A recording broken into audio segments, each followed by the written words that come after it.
Hi, this is part A of this week's survival task, and it's archery. We've got Marley behind the camera. Say hi, Marley. Hi. And I'm going to just go over the equipment first. It will only take 30 seconds.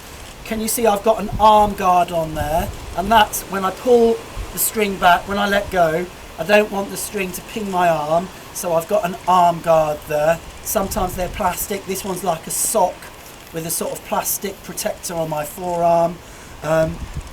People wear a tab or a glove on their shooting hands.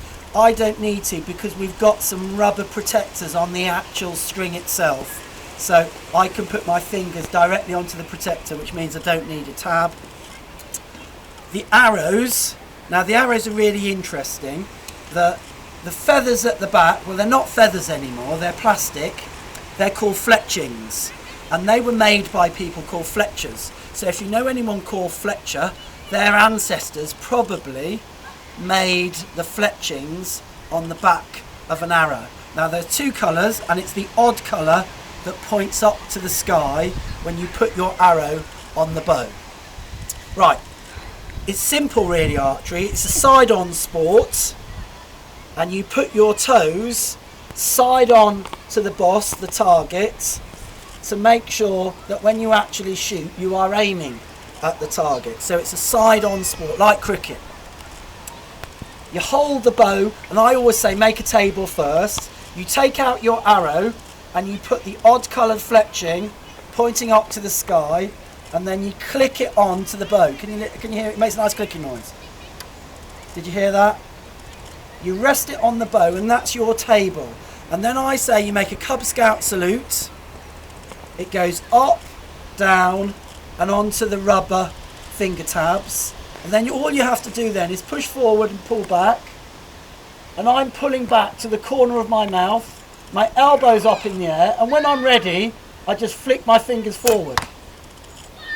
That's all you need to do. You just flick your fingers forward.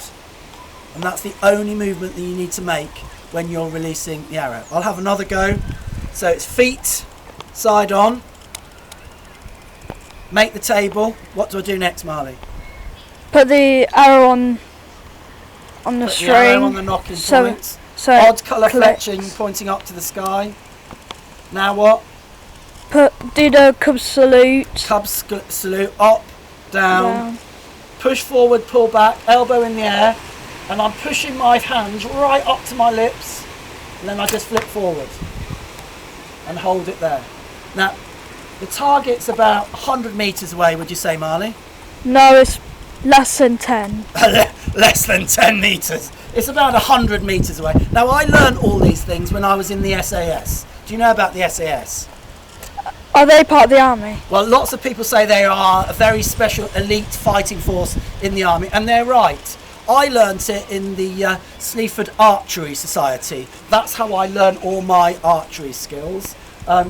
So it's a really dangerous sport, and you can only do it with a qualified instructor. So don't try it at home. And if you go to an archery club, you still have to be really careful whether there's a trained instructor there or not. Right, part B, and I'll do that tomorrow when it's less windy, Marley. That's cooking, and we're going to cook dampers. See you then.